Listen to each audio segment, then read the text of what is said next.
이제 시작하겠습니다. 다 합장 먼저 하십시다.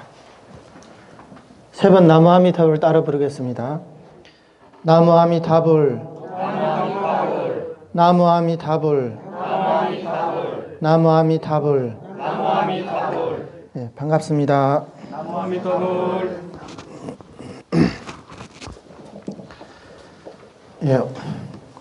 오늘의 강의 주제는 적은 성금과 복덕으로 저 나라에 왕생할 수 없다. 이런 주제를 가지고 얘기를 나눠보도록 하겠습니다.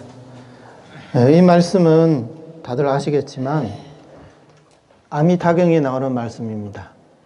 부처님께서 사리불 존자에게 저 극락세계는 적은 성금과 복덕으로는 왕생할 수 없다, 이렇게 말씀하셨습니다. 그래서 이제 왜 적은 성금과 복덕으로는 왕생할 수 없는가, 먼저 이 부분에 대해서 이제 얘기를 해보고, 그 다음에 또 이제 우리 정토에 대해 가지고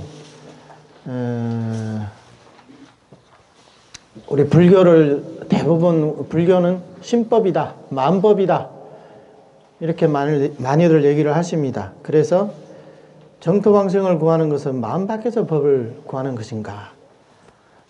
그래서 이 두 번째는 이걸 가지고 한번 또 토론을 해보고, 그 다음은 세 번째는 순수 타력이 곧 순수 자력이다. 이 부분에 대해서 또 한번 논의해 보도록 하겠습니다. 오늘 부산에서 오신 분들도 계시는데, 방금 여쭤보니까 정토 법문에 대해서 거의 다 들어본 적이 없다고 이렇게 말씀하십니다. 물론 이제 다른 스님들 이제 정토회나 이제 정토에 대해서 이제 들으신 분들도 있기는 하겠지만, 아마 이제 오늘 제가 말씀드리는 이런 정토 수행과는 좀 거리가 있을 겁니다. 이 점을 감안하시고 들으셔야 할 것 같습니다. 제가 말씀드리는 이 정토 법문은 부처님께서 설하신 정토 삼부경, 그러니까 불설무량수경, 불설아미타경, 불설관무량수경을 이제 소위 경전으로 삼아서 거기에 있는 부처님의 말씀을 근거로 해서 이 수행의 내용을 지금 말씀드리는 겁니다. 그래서 정토 삼부경에서 한결같이 부처님께서 우리 중생들에게 이제 주신 가르침이 바로 우리 중생들은 정토 왕생을 해야 된다고 말씀하셨습니다. 정토가 어디냐? 저 서방 정토 극락세계, 그 극락세계 왕생에서 성불을 해야 된다고 이렇게 부처님께서 말씀을 하신 것입니다. 그래서 오늘 말씀드리는 내용은 정토 왕생과 관련해서 이제 그 내용을 말씀드린다고 이제 우선 말씀드리겠고요.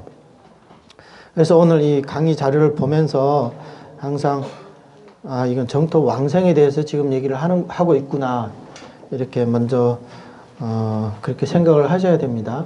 예전에 들었던 것은 내려놓으시고 한번 새로운 마음으로 들어본다는 이제 그런 마음으로 들어보시기 바랍니다. 이제 첫 번째, 왜 적은 성금과 복덕으로는 왕생할 수 없는가? 이게 이제 부처님께서 하신 말씀입니다. 극락세계라는 곳은 실보 장엄도의 경지다, 불생불멸의 경지다, 또는 부처님의 경지다, 이렇게 조사스님들께서 말씀을 하셨습니다. 그래서 그러한 높고 미묘한 그런 보토의 왕생을 하려면 우리 중생들이 갖고 있는 이런 적은 성금과 복덕으로는 당연히 왕생할 수가 없는 것입니다. 인과가 매치되지가 않거든요. 중생들이 닦은 원인으로 그 극락세계라는 그 청정한 과보를 받는다는 것은 인과가 상응하지 않는다는 겁니다. 그 일본의 이제 또 이제 일본 보세요 밑에 왜 그러냐 그 이유에 대해서 이제 말씀을 드립니다. 인천의 모든 성과 인천의 과보는 원인이든 결과든 모두 전도된 것이고 모두 거짓된 것이다. 우리 사바세계에서 우리 중생들이 이제 수행을 한다고 해서 닦은 모든 공덕들은 전부 다 전도된 것이고 전부 다 거짓된 것이다. 이렇게 말씀하셨습니다. 이것은 담난대사님의 왕생론주의 말씀입니다. 자, 여기서 이렇게 얘기를 하면 어떤 분들은 아니 그래도 내가 열심히 부처님 경전도 독송하고 진언도 독송하고 나름대로 무슨 지장기도도 하고 관음기도도 하고 많이 했는데 왜 이게 다 거짓된 것이고 전도된 것이라고 이렇게 얘기를 하냐. 어쩌면 이렇게 반문할지도 모릅니다. 하지만 여기에서 말씀드리는 것은 우리 중생들의 이 번뇌가 있는 이 마음으로 우리 중생들은 탐진치 번뇌가 항상 우리의 마음속에 존재하고 있습니다. 그렇기 때문에 이런 마음으로 닦은 모든 공덕들은 그게 원인이든 결과든지 그게 다 전도된 것이고 거짓된 것이라 진실하지 않다는 말입니다. 그럼 어떻게 해야 진실해지냐? 우리 중생들의 마음에 더 이상 탐진치 이런 번뇌가 없이 우리 마음 완전히 실상과 상응할 수 있어야 된다는 거예요. 공성과 우리의 불성과 상응할 수 있어야만이 그때에 대야만이 우리가 닦은 모든 성과 모든 공덕이 진실한 공덕이다. 전도되지 않고 거짓되지 않다. 이렇게 말할 수 있다는 겁니다. 그런데 어떻습니까? 우리 마음엔 탐진치 번뇌가 있어요, 없어요? 예, 있죠. 그렇기 때문에 이런 마음으로 닦은 그 원인과 결과는 전부 다 전도되고 거짓된 것이라는 겁니다. 자, 두 번째 봅시다. 두 번째는 선도대사님의 광경소에 나온 말씀입니다. 비록 삼업을 일으키지만 독이 섞인 선이라 부르고 거짓된 행위라 부르므로 진실한 업이라 말할 수 없다. 왜 그런가? 바로 저 아미타불께서 인중에서 보살행을 행할 때 내지 일념일찰나의 삼업으로 닦은 것은 모두 진실한 마음으로 지은 것이고 모든 베푸는 행위와 추구하는 바도 모두 진실하기 때문이다. 우리 중생들이 삼업이 뭡니까? 신구의 삼업이죠. 이렇게 우리 신구의 삼업으로 어떤 행을 일으켜가지고 어떤 업을 짓는데 여기에는 항상 우리의 그 삼독심이 섞여 있기 때문에 이것을 독이 섞인 선이라고 한다는 거예요. 우리가 번뇌가 있는 마음으로 어떤 선법을 닦든 간에 그것은 독이 섞인 선이다. 선이기는 하나 그게 독이 섞여 있다는 거예요. 무슨 독이 섞여 있냐? 삼독이 섞여 있다. 그렇기 때문에 이런 독이 섞여 있는 선을 가지고 진실한 업이라 부를 수가 없다는 겁니다. 그래서 그 뒤에 바로 저 아미타불께서는 인중에서 보살행을 닦을 때 내지 일념일찰나의 삼업으로 닦은 것은 모두 진실한 마음으로 지은 것이고 이 아미타 부처님께서는 이 중생들을 구제하시기 위해서 48대원을 세우시고 나서 조제영겁이라는 세월 동안에 보살동 육바라밀을 닦아서 지금 아미타불이라는 부처님이 되셨습니다. 그런데 이 부처님께서 성불을 하시기 전에 법장보살로 계실 때 이 육바라밀을 닦을 때부터 한순간 어느 한순간조차도 허망한 마음으로 닦지 않았다는 거예요. 항상 이 실상과 상응하는 마음으로 모든 우리 신구의 삼업으로 일으키는 모든 이런 마음들이 모든 행위들이 전부 다 진실한 마음으로 지은 것이라는 거예요. 그렇기 때문에 이것은 진실한 업이에요. 그리고 모든 베푸는 행위와 추구하는 바도 모두 진실하기 때문이다. 아미타 부처님께서는 내가 열심히 수행해가지고 나의 어떤 오욕락을 만족시켜야지 이런 마음으로 수행을 하지 않았습니다. 항상 청정한 마음으로 어떻게 하면 저 시방세계 중생들을 구제하실 거냐고 이렇게 생각을 하시면서 수행을 하셨기 때문에 이 마음은 항상 진실하다는 거야. 일념 일찰나 동안의 지연업이라도 진실하지 않은 업이 없다는 거예요. 그렇기 때문에 이렇게 공덕을 지어서 성취한 이룩한 극락정토를 우리 범부 중생들의 유의와 유루의 마음, 복이 섞여 있는 마음으로 닦은 그런 복업들로서 어떻게 저 극락세계 왕생할 수 있겠냐 이 말입니다. 그렇기 때문에 여기서 이제 하시는 말씀은 극락왕생하려면 반드시 진실한 마음이 있어야 되고 진실한 업이 있어야 된다는 거예요. 다음 세 번째 봅시다. 극락세계의 무의열반계를 인연 따르는 잡단선으로는 왕생하기 어렵다. 자, 그래서 극락세계는 무의열반계이기 때문에 우리가 만나는 인연에 따라서 이 수행했다가 저 수행했다가 이 선법을 닦았다가 저 선법을 닦았다가 하는 그런 잡단선으로는 왕생하기 어렵다. 이런 얘기가 되는 겁니다.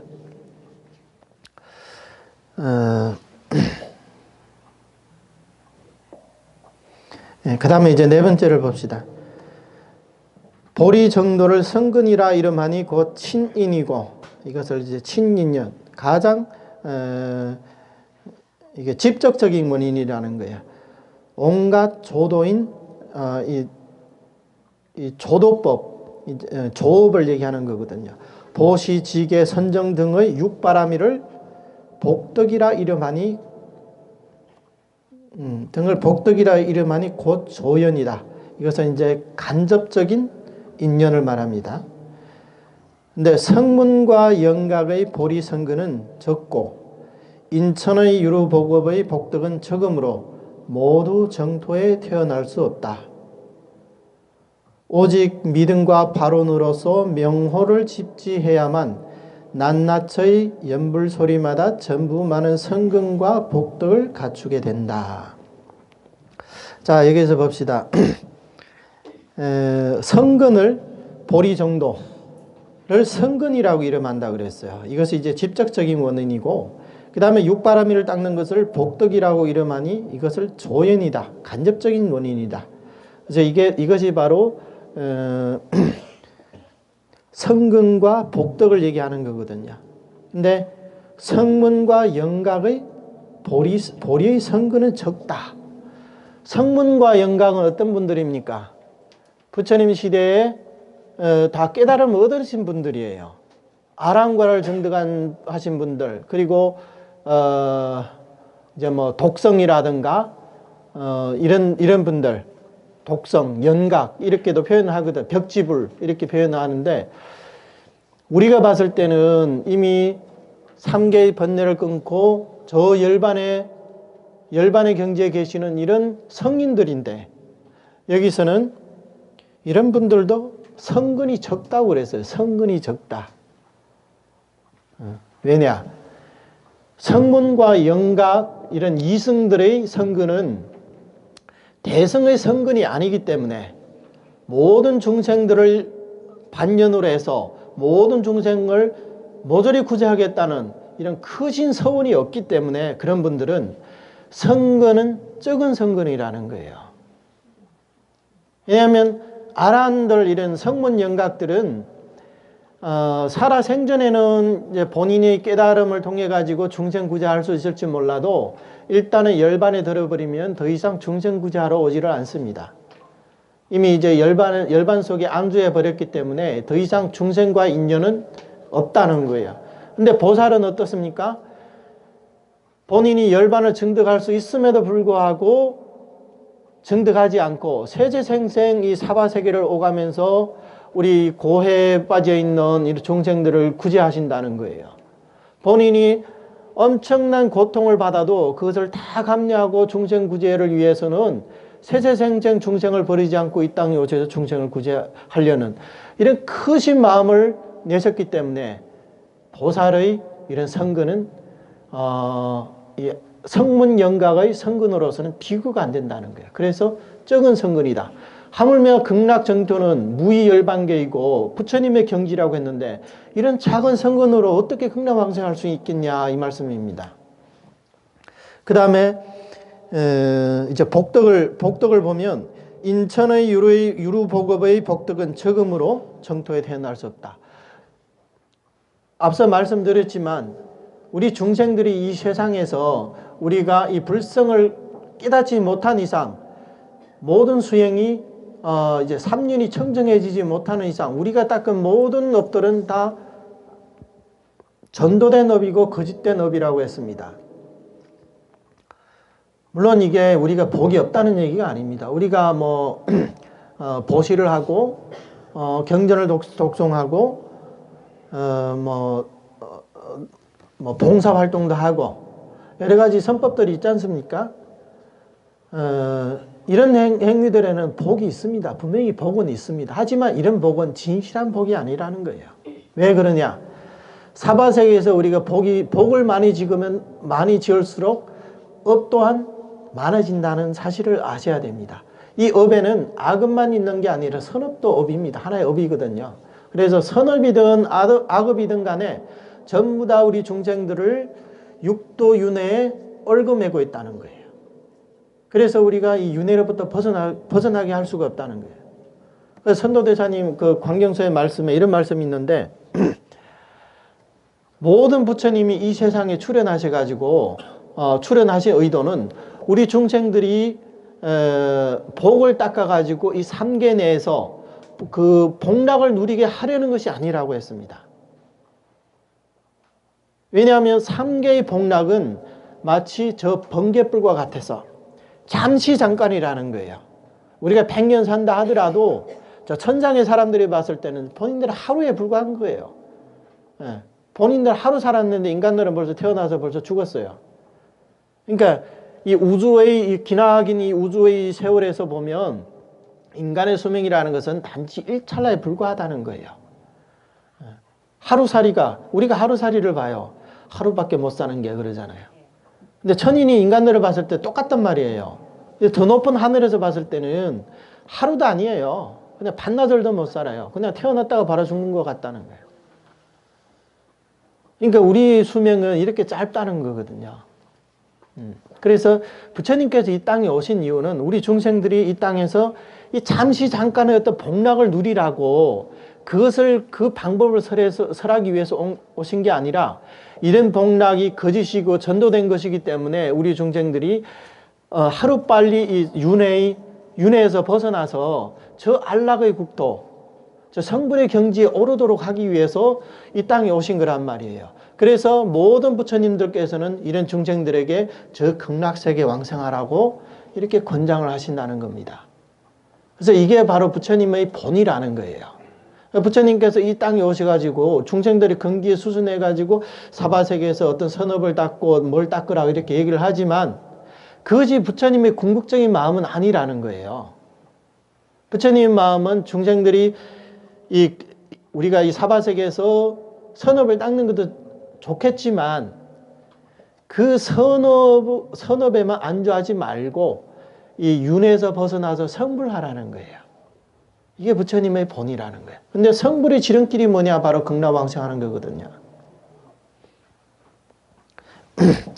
그래서 여기서 성문영각의 성근은 적은 것이고 우리가 닦을 수 있는 이런 복덕은 유루의 복업의 복덕은 적은 것이기 때문에 극락왕생할 수가 없다. 이렇게 분명하게 말씀하십니다.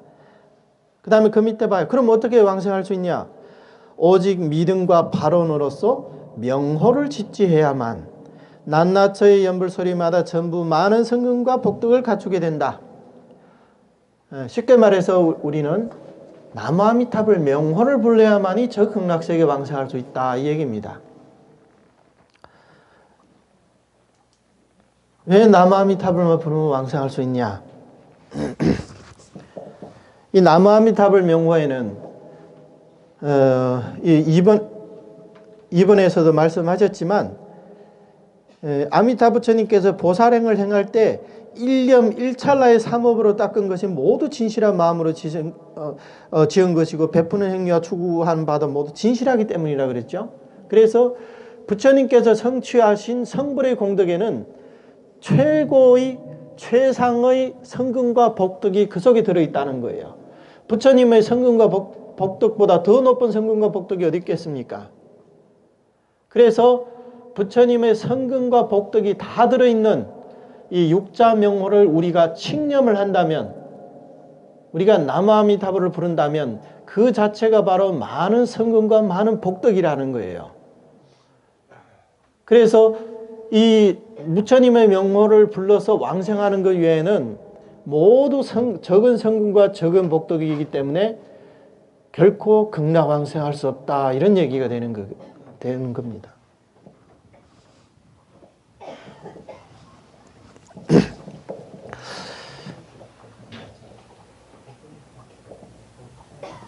예, 여기서 그러면 한 가지만 더 짚고 넘어가겠습니다. 자, 그러면 아미타경에서는 오로지 남아미타불을 불러서 극락왕생하라고 설하셨지만, 부처님께서 다른 경전에서는 꼭 칭명이 아니더라도 관상도 있고 뭐 실상도 있고 또 그 다음에 어떤 선업을 닦아가지고 해양에서도 왕생할 수 있다고 했는데, 그러면 이 말씀과 모순되지 않냐, 이런 질문을 할 수가 있습니다.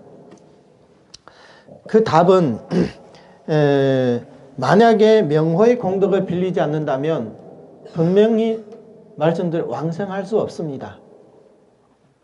그렇다면 그분들이 어떻게 해서 왕생할 수 있었냐? 그것은 본인들이 닦은 관상수행이나 어떤 실상수행이나 어떤 복덕 때문에 왕생한 게 아니라, 그런 공덕을 부처님의 부처님의 원력으로 회양을 했기 때문에 왕생이 가능한 것입니다. 그게 뭐냐? 관무량송에서 부처님께서 말씀한 삼심, 지성심, 심심, 회양, 발언심, 요 세 가지 마음이거든요. 요 세 가지 마음을 갖췄기 때문에 이 사람들이 왕생할 수 있는 겁니다. 이렇게 본다면 그분들이 왕생할 수 있었던 이유는 그분들이 닦은 본인이 지은 그 성금과 복덕에 의해서가 아니라 부처님께 완전히 귀명하는 이런 마음으로 인해서 부처님의 원력으로 왕생한 것이라는 겁니다.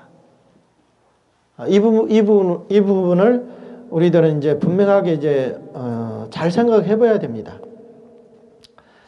나의 공덕에 의지하지 않고, 비록 내가 어떤 선법을 닦았지만 그 선법에 의지하지 않고 완전히 부처님의 공덕을 의지한다는 겁니다. 그래서 선도대사님께서도 우리가 삼심으로 부처님께 규명을 한다면 우리가 닦은 하나하나의 모든 행, 그러니까 어떤 선법을 닦든 간에 하나의 작은 선법이라 하더라도 그 선법을 가지고 부처님의 삼심으로 부처님께 규명을 한다면 이것은 광대한 행위 되고 이게 진실한 공덕이 된다는 거예요.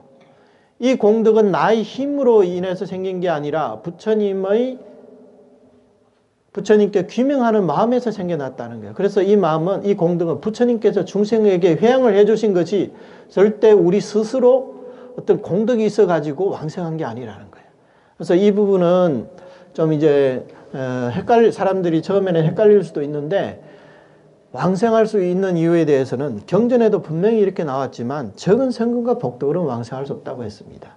그래서 우리는 극락 왕생하려고 한다면 나의 공덕에 의지하려고 생각하지 말고 오로지 부처님의 원력에 의지해야 된다는 겁니다. 그래서 그게 이제 가장 직접적인 방법이 뭐냐면 바로 남아미타불을 부르는 것이고, 그 다음에 또 하나의 방법은 뭐냐면 내가 닦은 공덕을 극락으로 회양을 하되 삼심을 갖춘 마음으로 회양을 해야만이 극락왕생할 수 있다, 이런 얘기입니다. 그 다음에 다섯 번째, 이 예토에서, 예토랑 우리 사바세기를 말합니다. 이 예토에서 자력의 수행은 생사의 갈림길에서 힘을 얻기가 가장 어렵다.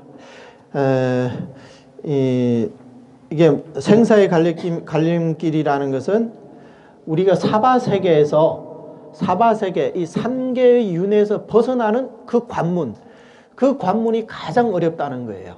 특히나 자력 수행으로서.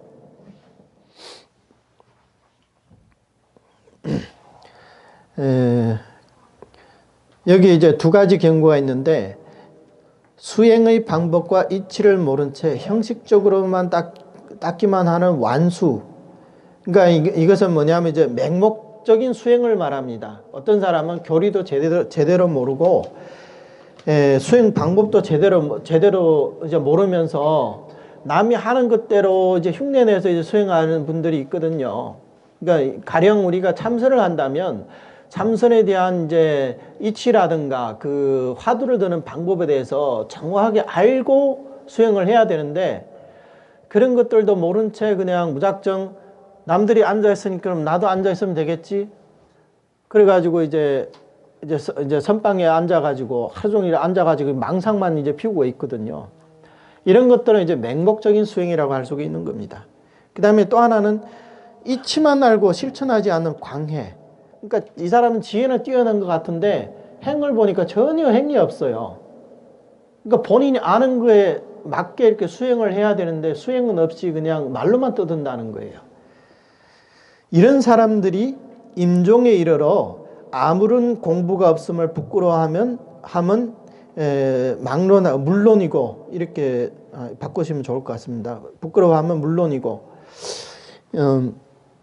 그러니까 맹목적인 수행을 한 사람과 그 다음에 이제 실천 수행을 하지 않고 아르마리만 잔뜩 이제 쌓은 이런 사람이 임종 때 딱 이르러서, 이때는 본인에게 아무런 공부가, 이 죽음을 대적할 수 있는 이런 아무런 공부가 없음을 부끄러워하면 물론이거니와, 깨달음이 심원하고 실천 수행이 깊고도 확실한 사람들도 만약 제거하지 못한 습기가 조금만이라도 남아있다면 습기가 강한 쪽으로 치우치어 떨어짐을 면치 못할 것이다. 자, 이 부분도 굉장히 중요한 말씀이거든요.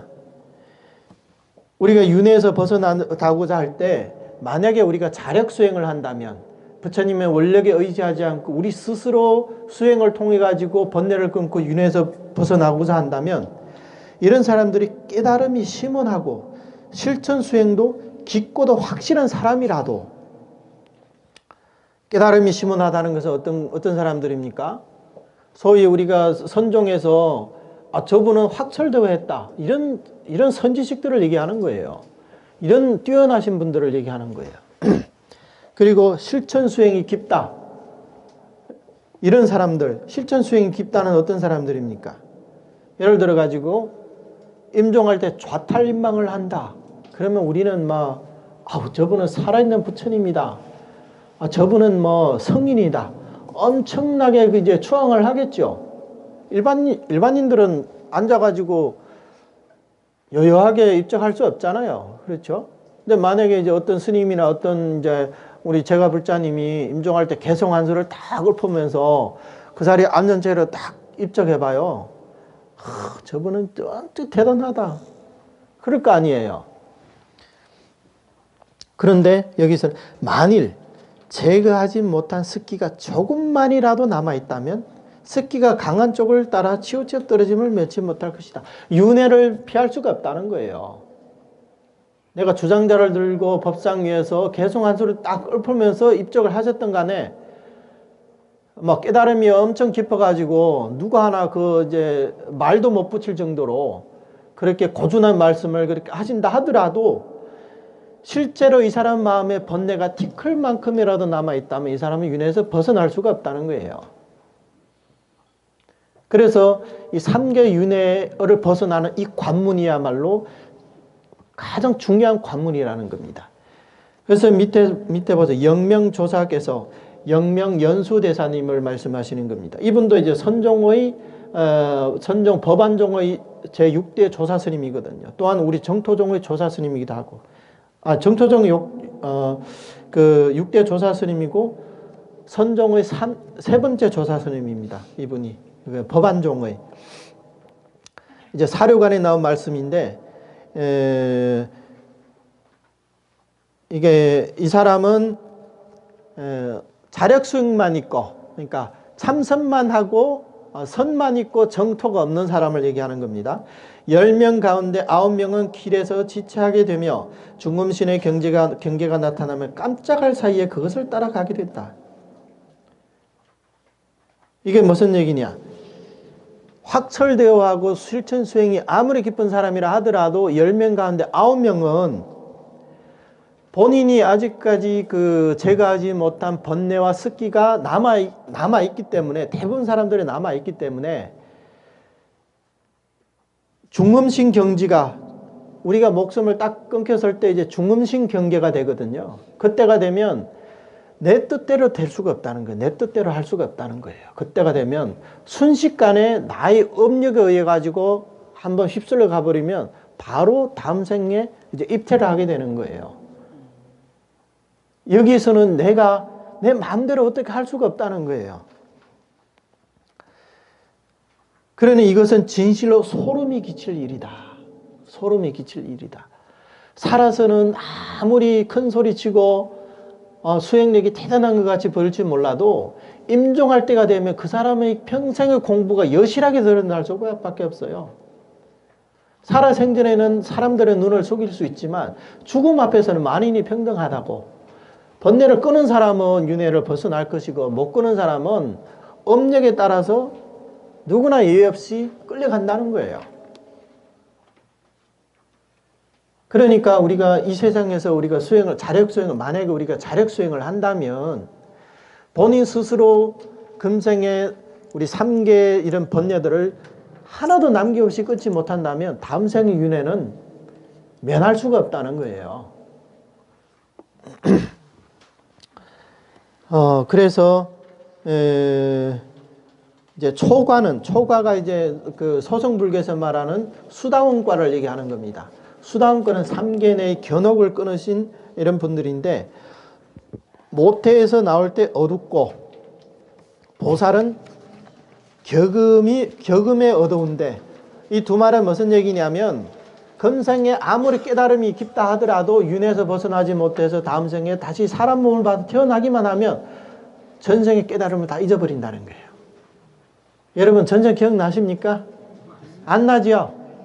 이런 수행력이 깊으신 분들도 대부분 전생의 일을 기억을 못한다는 거예요. 전생 일을. 근데 내가 전생에 깨달음을 얻은 사람이라 했다 해가지고 금생에 내가 기억이 안 나는데 무슨 수로 또 내가 깨달은 사람이라고 할 수 있겠냐 이 말이에요. 여기에서 어찌 억지로 주제할 수 있겠으며 여행과 어리숙함을 용납할 수 있겠는가? 이런 순간에, 죽음의 순간에는 내 뜻대로 될 수가 없다는 거예요. 내가 윤회하기 싫다 해가지고 윤회 안 하고, 내가 뭐 입퇴하기 싫다 해가 부모의 뱃속에 들어가기 싫다 해가지고 들어가지 않을 수가 없다는 말씀이거든요. 그리고 요행과 어리숙함을 용납할 수 있겠는가? 혹시나 나는 혹시나 이제 윤회를 안 할 수도 있지 않을까? 이런 여행하는 바람, 그런 마음을 가질 수가 없다는 거예요. 그 용납이 안 된다는 거예요. 그리고 어떤 사람은 내가 몰라서 그러는데 한 번만 봐주시면 안 될까요? 이런 사람도 있는데, 이게 뭐 어떻게 봐줍니까? 누가 봐줍니까? 본인의 업에 끌려가지고 가버리는데 염라대왕이 봐줍니까? 염라대왕도 윤회하는 존재인데, 염라대왕 자신도 윤회에서 못 벗어났는데 어떻게 사람을 봐줍니까? 그러니까 여기에서는 이런 요행, 다행을 바라는 마음, 그리고 이런 어리숙함을 용납할 수가 없다는 거예요. 내가 번뇌가 있냐 없냐? 번뇌가 있으면 윤회하고 번뇌가 없으면 윤회에서 벗어나고, 이 두 갈래 길밖에 없다는 거예요. 그러니까 이 자력수행이라는 것이 그만큼 어렵다는 거예요. 그만큼 어렵다는 거예요. 여기서 이제 사료관의 말씀인데, 어떤 분은 이제 사료관의 해석을 갖다가 음경이 나타나면 눈 깜짝할 사이에 그것을 따라가게 된다는 음경을 갖다가 그 능영경에서 말하는 50음마장, 음마의 경계가 나타나면 잘못되기 쉽다, 이런 식으로 해석하신 분이 있는데 그것은 잘못된 겁니다. 이것은 중음신의 경계를 말하는 거예요. 중음신의 경계에서는 그 업력에 의해 가지고 어쩔 수 없이 끌려간다는 얘기가 되는 거거든요. 그 다음에 이제 두 번째를 보겠습니다. 정토왕생을 구하는 것은 마음 밖에서 법을 구하는 것인가? 흔히 우리가 특히 이제 대성불교에서는 마음 밖에 한 법도 없다. 이것을 많이들 얘기를 하고 있습니다. 그래서 만약에 마음 밖에서 법을 구한다고 한다면 이것은 정법이 아니다. 심지어 이제 이렇게까지 얘기를 하거든요. 그러면 마음 밖에서 정말로 마음 밖에서 법을 구한다면 그것은 이제 정법이 아니냐? 답은 그렇습니다. 그러면 그것은 정법이라고 할 수가 없습니다. 이것은 이제 궁극적인 진리의 입장에서는 그렇게 말할 수가 있다는 겁니다. 자, 그러면 우리 한번 정토를 봅시다. 정토는 이제 부처님께서 10만억 불국토 밖에 극락세계가 있다. 그 나라에 아미타 부처님이 계신다. 이렇게 말씀하셨습니다. 그러면 저거는 좀 마음 밖에 있는 것이 아니겠는가. 또 이제 이런 이제 의혹이 이제 생길 수가 있거든요. 이제 그 부분에 대해 가지고, 그 내용을 이제 꾸짖는, 그 이제 반론을 제기하는 이제 두 가지가 있습니다. 제가 이제 열거한 게. 첫 번째는, 용서 거사님의 용서 정토문에 나오는 얘기입니다. 제가 한번 읽어보겠습니다. 이것은 뭐, 그렇게 따로 이렇게 많이 해석할 필요는 없는 것 같아요. 저 서방 정토에는 욕심이 없고 변함이 없으며 성냄도 없고 어리석음도 없다. 내 마음도 욕심이 없고 변함이 없으며 성냄도 없고 어리석음도 없는가? 서방 극락세계에는 탐진치 삼독이 없습니다. 그 나라의 사람들은. 근데 이제 어떤 사람은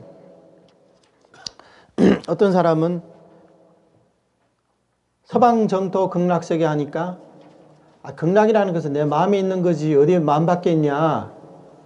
이 순간에 내가 즐거우면 이게 극락이지 뭐 따로 극락이 있냐. 내 자성이 아미타불이지 뭐 따로 아미타불이 있냐. 그래서 특히 이제 선종에서 유심정토 자성미타를 굉장히 많이 언급을 하거든요. 그래서 선종을 공부하시는 분들이 정토를 바라보면 완전히 선종의 입장에서 정토를 해석하게 되거든요. 그래서 이제 각자 이제 공부한 내용이 다르고 관점이 다르고 지향하는 바가 다르기 때문에 이렇게 서로 다른 이제 해석이 나오는 거거든요. 물론 이제 그분들의 입장에서 그것을 틀렸다고 할 수는 없어요. 근데 이것을 우리가 원만하게 제대로 이해를 해야지 그냥 그 문자만 갖고 이해를 한다면 방금 말씀드렸듯이 지금 이 자리가 극락이고 내가 바로 아미타불인데 뭘 따로 뭐 극락왕생을 구하고 따로 아미타불을 찾느냐 이렇게 말하는 것은 굉장히 위험한 생각이라는 거예요. 이렇게 얘기하는 사람은 자칫 잘못하면 이것은 정법을 비방하는 그런 말씀이 될 수가 있어요. 그래서 우리 불자님들은 이런 이치에 대해 가지고 내가 확실히 모르면 그 입에다 담지 않는 게 좋을 겁니다. 본인의 신상에도 이로울 겁니다. 우리가 모르면서 이렇게 정법을 비방할 수가 있기 때문에 자, 그래서 이제 이 부분에 대해서 말씀하는 거거든요. 그러면 내 마음이 바로 극락이고 내가 바로 아미타불이라 이렇게 얘기한다면 저 서방 정토의 사람들은 욕심도 없고 성냄도 없고 어리석음 탐진치 삼독이 없는데 과연 지금 내 마음에도 욕심이 없고 이런 성냄도 없고 어리석음이 없다고 말할 수 있는가? 본인 스스로 한번 생각해 보세요. 이런 삼독심이 있어요 없어요? 우리는. 그렇게 있으면 어떻게 내 마음이 바로 극락이라고 할 수가 있겠습니까? 그리고 저 서방 정토에는 옷을 생각하면 옷을 얻게 되고 음식을 생각하면 음식을 얻으며 고요해지려고 하면 고요해지고 가고자 하면 갈 수 있다. 어디든 갈 수가 있다는 거예요. 내가 마음을 고요해지고자 하면 바로 마음이 고요해지고 내가 시방국도 어디를 가고 싶어 어디든지 갈 수가 있다는 거예요.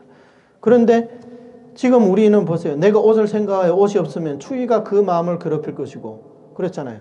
겨울에 추워 죽겠는데 입을 옷이 없어요. 그러면 마음이 괴롭겠죠. 예. 그 다음 배고픈데 음식을 생각하는데 음식이 없으면 또 배고픔이 그 마음을 괴롭힐 것이다. 고요하고자 해서 고요해지지 않으면 온갖 움직임이 그 마음을 괴롭힐 것이고 가고자 해서 갈 수 없다면 속박이 그 마음을 괴롭힐 것이다. 우리는 어디를 가고 싶어도 항상 여기저기 얽매이잖아요. 당장 우리 어디 뭐 여행을 한번 가고자 해도 무슨 일 때문에 못 가고 저 일 때문에 못 가고 다 못 가잖아요. 항상 걸려요. 그런데 우리는 현실은 이런데 어떻게 우리의 이 마음을 갖다가 극락세계가 내 마음에 있다고 함부로 이렇게 말할 수 있냐 이 말입니다. 그러니까 이른바 유심정토란 진실로 도달하기 어렵구나. 이것은 말로만 해서 되는 게 아니에요. 유심정토를 하려면 유심정토를 증득을 해야 됩니다. 그렇지 않고 말로만 우리가 함부로 이런 말을 한다면 이것은 이제 정법을 비방하는 행위가 되는 겁니다. 저 아미타불의 복은 산과 바다보다 더 무겁고 힘은 손으로 천지를 들 수 있으며 지옥을 연화세계로 변화시키는 것이 마치 손바닥을 뒤집듯이 쉽고 끝없는 세계를 관찰하는 것이 마치 눈앞에 두고 보는 듯하다. 부처님의 신통력으로는 못하는 일이 없습니다. 그 복력이 얼마나 두텁냐면 우리 산과 바다보다도 훨씬 더 두텁다는 게 부처님의 복력은 그 힘으로는 부처님께서 삼천대천 세계를 그냥 손으로 다 들어 올릴 수가 있는 거예요. 근데 우리는 어때요? 그런 능력이 있습니까? 그런데 보세요. 나의 복력은 본인 마음대로조차 할 수가 없어서 늘 숙세의 두터운 업으로 인해 지옥에 떨어질까 두려워하고 있거늘 하물며 연꽃으로 변화시킬 수 있겠는가? 우리 중생들은 세세생생 쌓아온 그런 업력으로 인해 가지고 또한 이제 금생에 지은 본인의 업으로 인해 가지고 혹시나 내가 지옥에 떨어지지 않을까 전전긍긍하고 있는데 부처님께서는 지옥의 세계를 연꽃으로 변화할 수 있는데 우리는 그렇게 할 수가 있습니까? 오히려 지옥에 떨어질까 봐 지금 걱정하고 있단 말이에요. 우리 중생들은. 그런데 우리 마음이 무슨 극락이고 내가 바로 아미타불이라 함부로 그런 얘기를 할 수가 있겠냐 이 말이에요. 그러면서 그렇기 때문에 따로 극락 왕생할 필요가 없다 이렇게 말해서는 안 된단 말이에요. 이른바 자성미타란 진실로 도달하기 어렵구나.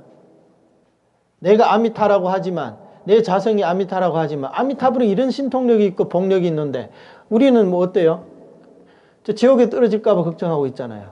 그러니까 어떻게 함부로 내가 자성미타라고 할 수 있겠냐. 그렇다면 내 마음이 정토가 될 수는 있으나 궁극의 이치로는 내 마음이 바로 극락이라고 할 수는 있습니다. 근데 이것은 깨달은 사람들이 하는 말이에요. 우리 일반 범부들이 해서는 될 말이 아닙니다. 내 마음이 정토가 될 수는 있으나 당장의 정토가 될 수는 없으며 그것을 정득하지 못한 이상은 지금 당장 내 마음이 정토라고 할 수가 없다는 거예요.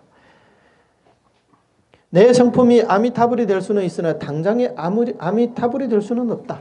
자성미타라고 하지만 우리가 자성을 증득하지 못한 이상은 지금 내 자성이 바로 아미타불이다 이렇게 말할 수 없다 이 얘기입니다. 그런데 어떻게 정토를 소홀히 하여 닦지 않고 아미타불을 버리고 친견하려 하지 않는단 말인가? 그 헛되이 자성미타 유심정토를 집착해가지고 정토는 왕성할 필요가 없고 아미타불은 부를 필요가 없다 이렇게 얘기하는 것은 잘못된 것이다. 대아미타경에서 무량수경을 얘기합니다. 대아미타경에서 설하시길 시방세계의 무량한 보살들이 아미타불의 정토로 왕생한다고 하였는데 저 보살들도 왕생하려 하거늘 내가 누구라고 저 날에 왕생하려 하지 않는단 말인가? 이런 보살님들께서 진정한 대보살님들도 극락왕생하려고 하는데 내가 뭐라고 내가 어떤 사람인데 이런 보살님들도 왕생하는데 나는 왕생을 하기 싫다고 할 수 있냔 말이에요. 이런 그 보살들과 선지식들도 다 정토 왕생을 발언하셨는데 어떻게 범부 중생인 우리가 내 마음이 극락이고 내 자성이 아미타불이라고 이런 허황된 말을 하면서 극락세계 왕생을 발언하지 않을 수가 있겠냐 이 말입니다. 정말로 여러 보살들보다 뛰어나서 그런 것인가? 본인이 정말 이런 보살들보다 뛰어나다고 생각해서 그런 것이냐? 이렇게 이제 질문을 하는 겁니다. 이로써 말한다면 유심정토와 자성미타라는 것은 크기는 하나 중요하지 않고 높기는 하나 절실하지 않아서 수행이 그 경지에 도달하지 못한 자들을 많이 그르치게 한다. 이런 말, 유심정토 자성미타란 말은 광대하기는 하나 우리로서는 별로 중요하지 않다는 거예요. 내 마음이 극락이다. 그래서 뭐 어쩌라고요? 어쩔 건데요? 당장 내 마음이 정토가 될 수가 없는데 어쩔 거예요? 그러니까 광대하기는 하나 별로 중요하지 않다는 게 우리로서는 우리의 중요한 것을 당장 우리한테 그 중요한 일을 먼저 처리해야지. 아직 그 이제 깨닫고 나서 사람들의 그런 경지를 갖다가 지금 먼저 그런 입으로 그것을 말한다는 것은 별로 중요하지도 않은 것을 지금 이제 그걸 가지고 떠들어댄다는 겁니다. 그 다음에 높기는 하나, 경지가 높기는 하나, 우리로서는 별로 절실하지가 않아요, 아직은. 우리에게는 절실하지가 않다는 거예요. 그렇기 때문에 수행이 그 경지에 도달하지 못한 자들을 많이 그르치게 한다. 그러니까 함부로 이렇게 이런 말을 함으로써 그런 경지에 도달하지 못해놓고 누가 정토 수행하십시오, 남아미타불을 부르시오 하면 유심정토 자성미타를 들먹이면서 내 마음이 뭐 극락이고 내 자성이 아미타불인데 뭘 그게 왕성하려고 하냐, 이렇게 말함으로써 많은 사람들을 그르치게 한다는 거예요. 그러니까 이런 말들은 앞으로 함부로 하시면 안 됩니다. 예. 아미타불. 그 다음에 이제 두 번째는 이제 또 우익대사님의 미타요해에 나온 말입니다. 타불만을 부르는 것은 마음 밖에 따로 경계를 취하는 게 아닌가. 여기서 타불이라는 거, 타방 부처님. 이 아미타경이 나오는 우리가 부르는 나무 아미타불도 10만원 불뚝 밖에 계시는 아미타 부처님이잖아요. 타방 부처님이잖아요. 그래서 이 타불을 부르는 것은 마음 밖에 따로 경계를 취하는 것이 아니냐. 마음 밖에 한 법도 없다고 했는데 왜 그러면 그 부처님을 부르는 것은 이 마음 밖에 경계를 취하는 게 아니냐. 자, 이제 답을 보세요. 원인은, 여기서 원인이라는 것은, 원만한 지견이 열린 사람을 얘기하는 거예요. 예를 들자면, 참선을 해서 확철되어 하는 사람, 그 다음에 교종을 해서, 교를 공부해서, 원만한 지혜가 열린 사람, 이런 사람을 말하는 겁니다. 우리 중생들을, 일반인들은 그게 해당되지 않아요. 이런 원인들은 치열하게 타불을 부르면서도 타불이 자신의 마음을 여의지 않았음을 분명히 알고 있다. 이런 원만한 지견을 가지신 분들은 10만억 불국토 밖에 있는 아미타불을 부르면서도 그 부처님이 내 마음 밖에 있다고 생각하지 않는다는 거예요. 그런 부처님들, 이런 분들은. 왜냐하면 시방세계가 전부 다 내의 이 마음에서 나왔기 때문에, 근데 이 마음 망심이 아니라 진심이 참 마음을 얘기하는 거예요. 이 마음에서 나왔기 때문에 시방세계 어떤 경계도 어떤 국토도 내 마음을 벗어나지 않았다는 거예요. 근데 우리는 그런 경지가 아직 그런 경지까지 오르지 못했거든요. 이런 견해가 열리지 않았단 말이에요, 우리 중생들은. 그러니까 여기서 이런 원인들은 그렇게 생각한다는 거예요. 권승은 뭐냐면 성문 영각이라든가 아니면 보살승들, 이런 보살들은 아직까지 우리의 자성을 증득을 못한 보살들을 얘기하는 거예요. 그러니까 보살 마살이 아닌 이런 보살들, 아직까지는 그 경지에 이르지 못한 이런 보살들, 법신을 증득하지 못한 보살들. 권성은 설사 자신의 마음을 요달하지 못했을지라도 필경 마음밖에 결코 따로 부처가 없다. 이거는 무슨 얘기냐면 우리는 우리의 마음을 깨닫지 못했잖아요. 아직까지 유심정토 자성미타를 증득하지 못했습니다. 그래서 우리는 저 서방정토 극락세계 10만억 불국토 밖에 있는 이 극락세계에 아미타 부처님이 계신다는 것을 분명하게 믿고 지금 남아미타불을 부르고 있어요. 하지만 우리가 모른다 하더라도 결코 그 극락세계는 우리 마음 밖에 있는 게 아니라는 거예요. 이것은 이치 자체가 그렇다는 거예요. 알고 모르고를 떠나서 그 이치가 본래 그러하다는 겁니다.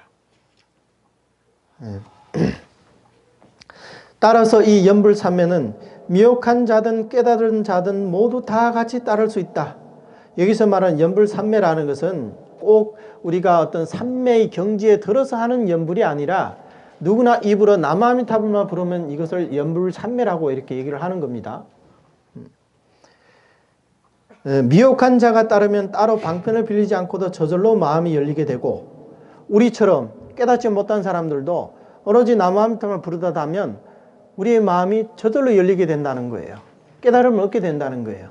그 다음에 깨달은 자가 따르면 자타가 둘이 아니고 시각이 본각과 개합하게 된다. 그래서 깨달은 자들이 봤을 때는 사실은 그러니까 나다 너다는 분별이 사라졌기 때문에 우리가 봐서 타방 부처님을 부르지만 결코 그 부처님이 타방 부처님이라는 생각을 하지를 않는단 말입니다.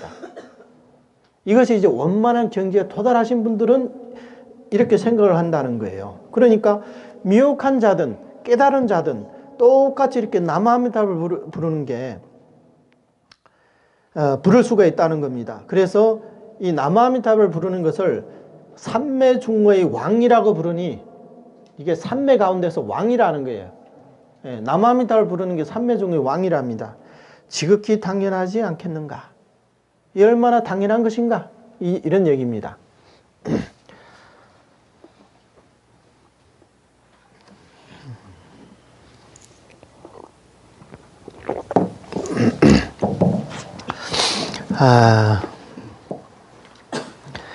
그 다음에 이제 세 번째 보십시다. 순수 타력이 곧 순수 자력이다. 제가 이제 정토종 이 수행을 하면서 이제 이런 정토에 관해서 법문을 이렇게 하다 나면 저희 정토종에서는 극락왕생은 순수 타력이다. 오로지 부처님의 원력이다. 부처님의 힘이다. 이렇게 얘기를 하거든요. 근데 많은 사람들이 이 부분에 대해서 이해를 못 합니다. 그러니까 사고 방식이 이제 그게 이제 전환이 안 된단 말이에요. 아니, 부처님이 힘을 비는 것도 맞지만 그래도 내 힘에 자력이 좀 들어가지 않겠냐. 부처님이 나를 극락으로 데려가는 건 맞지만 내가 지금 연불을 하고 있는 것은 자력이 아니냐. 이렇게 항상 이렇게 얘기를 하거든요. 그래서 자력과 타력이다. 자력과 타력을 겸해서 연불하는 것이다. 정토 수행은 자력과 타력을 겸한 것이다. 이렇게 말하면 많은 사람들이 쉽게 받아들일 수가 있어요. 근데 우리 순수 정토에서 양생은 순수한 타력이다. 절대 타력이다. 이렇게 얘기를 하니까 다들 고개를 갸우뚱거리면서 이걸 이제 납득하기 이제 어렵다고 이렇게 얘기를 하거든요. 그러면 여기서 이제 순수 타력, 제가 이제 제목을 단 게 순수 타력이 곧 순수 자력이다. 이렇게 얘기를 했습니다. 이 점은 그 바로 위에 그 우익대사님 말씀처럼 사실은 순수 타력이 곧 순수 자력이다. 이 말은 자력이니 타력이니 하는 것도 사실은 하나의 방편으로 이렇게 설했다는 거예요. 이런 깨달은 사람들 입장에서는 자력이니 타력이니 따로 분간할 게 없거든요. 이제 그 밑에 이제 보면 그 얘기가 나옵니다. 자, 1번을 먼저 볼게요. 겸손하고 공경스러운 마음으로 듣고 받들어 행하는 자는 뛸 듯이 크게 기뻐하고 교만하고 삿되고 게으른 이는 이 법을 믿기 어렵도다. 그래서 우리 순수 정도의 가르침을 받아들이기 어려운 사람들은 대부분 보면 이제 교만한 마음이 있어요. 교만한 마음이 있고, 이런 삿된 마음이 있고, 게으른 사람들이라는 거예요. 이거 이제 무량수경에 나와 있는 얘기입니다. 왜 이렇게 얘기를 하냐면, 우리가 이제 자력 이렇게 얘기를 하잖아요. 자력. 근데 이 자력이라는 것은 사실은 우리에게 어떤 힘이 있을까요? 우리 중생들에게는 오직 업을 지을 그런 힘만 있지 윤회에서 벗어날 수 있는 그런 힘은 우리 중생에게는 눈을 씻고 찾아봐도 그게 없거든요. 그런데 그럼에도 불구하고 내가 남아미타를 부르기 때문에 이게 자력이 아니냐 이렇게 얘기하는 사람들은 그야말로 그게 교만한 사람이라는 거예요. 우리가 배를 타고 바다를 건너는데 배를 타고 바다를 건너면서 이 배를 타고 있는 게 이게 내 힘이 아니냐 이렇게 얘기하는 사람은 교만한 사람이라는 거예요. 배를 타고 바다를 건너면 100% 배의 힘으로 건너는 거지. 그게 본인이 하는 게 뭐예요? 거기서 가만 앉아 있으면서 이것이 내 자력이다 이렇게 얘기를 하면 그게 교만한 마음이 있는 사람이라는 거예요. 그래서 정토 수행은 이제 부처님의 철저하게 부처님의 이런 원력에 의해서 왕생하는 것인데, 이 점에 대해 가지고 거기에다가 자력을 끼워 넣으려고 한다는 것은 아직까지 본인의 교만한 마음이 남아있기 때문이라는 거예요. 그래서 궁극적인 입장에서 봤을 때 우리가 절대 타력이라고 했을 때 절대 타력이 바로 절대 자력이 된다는 겁니다. 자, 두 번째 2번을 보십시다. 부처님이란 마음이 만들고 마음이 부처인 이상, 이것을 심작, 심시, 관무량수경에 나오는 말이거든요. 그렇다면 어찌하여 끝내 자성부를 말씀하지 않고 꼭 타부를 수승하게 여기는 것은 무엇 때문인가? 모든 부처님이 다 내가 마음으로 짓는 것이고 내 마음으로 만든 것인데, 그렇다면 내 자성부를 얘기를 해야지 왜 저 타방부를 얘기하냐? 왜 저 아미타불을 부르라고 저 타방 부처님을 수승하게 여기는 것이냐? 이렇게 질문을 한 거거든요. 이 답을 한번 보십시다. 이 법문은 전적으로 타력이 곧 자력임을 깨닫는 데 있다. 자, 전적으로 타력이 곧 자력임을 깨닫는 데 있다. 그러니까 절대 타력이 곧 절대 자력이라는 얘기가 되는 겁니다. 자, 그러면 만약에 타부를 말하기를 꺼려 한다면 남이라는 견해를 잊지 못한 것이고, 그러니까 왜 타방부를 계속 이렇게 중시합니까? 수승하게 여깁니까? 이렇게 말한다는 것 자체가 그 사람은 남이라는 견해를 잊지 못했다는 거예요. 우리가 나라고 해서 얘기했을 때는 분명히 남을 상대로 나를 얘기한 거잖아요. 남을 얘기했을 때도 분명히 나를 상대로 남을 얘기한 것이고, 이게 상대적인 개념이잖아요. 근데 남이 없다고 한다면 그럼 나라고 할 만한 것도 없겠죠. 나가 없다고 한다면 나의 반대가 되는, 상대가 되는 남도 있을 수가 없다는 거예요. 그래서 만약에 이 10법계 자체가 전체가 내 한마음에서 만들어낸 거라는 이치를 안다면 굳이 너다 나다 이렇게 분별할 필요가 있을까요? 모두 다 나 한마음에서 나온 것인데, 그렇게 본다면 우리가 타방불을 인정하면서 연불을 한다 하더라도 결코 그 타방불이 실제로 타방불이 아니라 이것은 내 자성불이라는 거예요. 근데 이 속에다가 자력을 끼워 넣는다. 자, 여기서 봐요. 여기서 자부를 얘기하는 것도 이것은 이제 자성불을 얘기하는 거예요. 근데 우리가 말하는 자력이라는 건 어떤 거예요? 흔히 아상이 있고 아집이 있는 나를 가지고 이 나가 닦은 어떤 행을 가지고 자력이라고 얘기한다는 거예요. 그렇잖아요. 내가 뭘 노력했다. 내가 노력했다는 거예요. 내가. 그 내가 어떤 나냐? 어떤 나입니까? 그 나라는 것은. 허망한 나를 가지고 나라고 하는 거예요.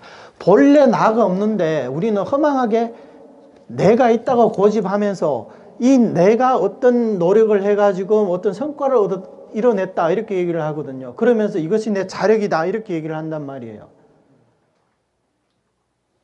그러니까 이 자력이라는 것은 본래 있지도 않은 것을 가지고 지금 그것을 고집하면서 순수 타력이라고 말하면 안 된다. 이것은 뭐 기독교와 같다. 이것은 그렇기 때문에 반드시 자력과 타력을 함께 얘기해야 된다. 물론 아직까지 이제 근기가 성숙하지 못한 사람들에게는 못 받아들인다면 그래, 그러면 자력과 타력을 인정해 주마. 다만 자력과 타력을 갖춘 것이라는 거 안다면 일양전념만 하면 된다고 얘기를 하거든요. 한결같이 오로지 남아미타만 부르면 되는 거예요. 이런 사람들도 분명히 왕생할 수는 있습니다. 하지만 근기가 성숙한 사람들에게는 그때는 순수 타력을 얘기해 주는 게 맞습니다. 이 순수 타력이 곧 순수 자력인데, 이 자력, 타력 속에, 이 우리의 그 한마음 속에 무슨 우리 망상이 있는 자력이 존재할 수가 있겠습니까? 모두가 다 내 마음 속에서 이루어지는 일인데 어떻게 우리가 아상이 있는 자력이라고 말할 수 있습니까? 이게 바로 이제 원만한 가르침이라고 할 수가 있습니다. 자, 법화경에서는 일불성을 얘기했죠. 삼성이 일불성으로 돌아간다고 했어요. 처음에는 부처님께서 중생들이 근기가 성숙하지 않았기 때문에 성문, 영각, 보살성을 설했었지만 나중에는 부처님께서 본회를 밝히시면서 결국은 불법에는 일불성만 있다고 얘기했습니다. 일불성만 있다. 삼성은 다 방편설이라고 부처님께서 말씀하십니다. 그러면 우리 연불하는 사람들은 어떠냐? 우리가 번뇌를 끊지 못하고 삼계에서 윤회하는 보잘것없는 범부 중생에 불과하지만 순수 타력을 받아들이고 일심칙명하는 사람은 일불성의 수행자와 똑같은 겁니다. 왜 그러냐면 우리 연불하는 사람들은 자력의 허망함을 알기 때문에, 순수 타력을 받아들인 사람은 자력의 허망함을 알기 때문에 이 자력에 대한 집착을 하나도 남김없이 전부 다 버려버린 거예요. 물론 이것은 우리가 이제 그 성도문의 수행자들처럼 우리가 공성을 깨달아가지고, 이 불성을 깨달아가지고 이 나를 버린 게 아니라, 내가 본래 없다는 이치를 깨달아가지고 버린 게 아니지만 우리 중생들의 이 범부 중생들의 그 힘에 대해 가지고 철저하게 부정을 함으로써 우리가 100% 부처님의 원력에 의지를 하게 되거든요. 그렇게 되면 어때요?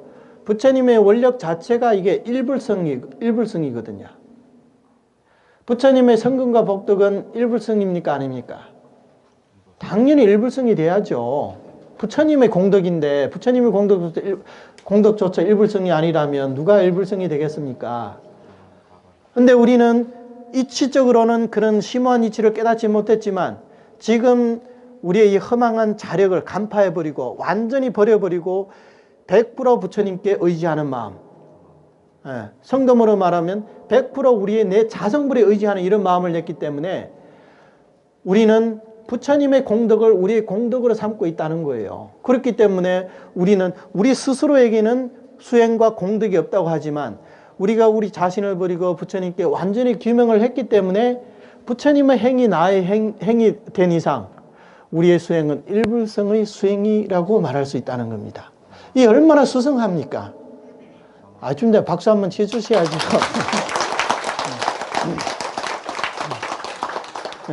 그렇기 때문에 이것은 순수 타력이 곧 순수 자력이다 이렇게 말할 수가 있다는 거예요. 물론 이것은 또 이제 아직 근기가 성숙하지 못한 분들에게는 직접 이렇게 말하기는 어렵겠죠. 그러면 이제 방편이 있겠죠. 방편에 의해 가지고 점차적으로 근기가 성숙되면 나중에는 완전히 자신을 버리고 100% 부처님께 의지하는 마음. 이 마음은 우리 번뇌가 많은, 업장이 많은 우리 범부 중생들로서 금생에 우리가 도달할 수 있는 최고의 경지라고 말할 수가 있습니다.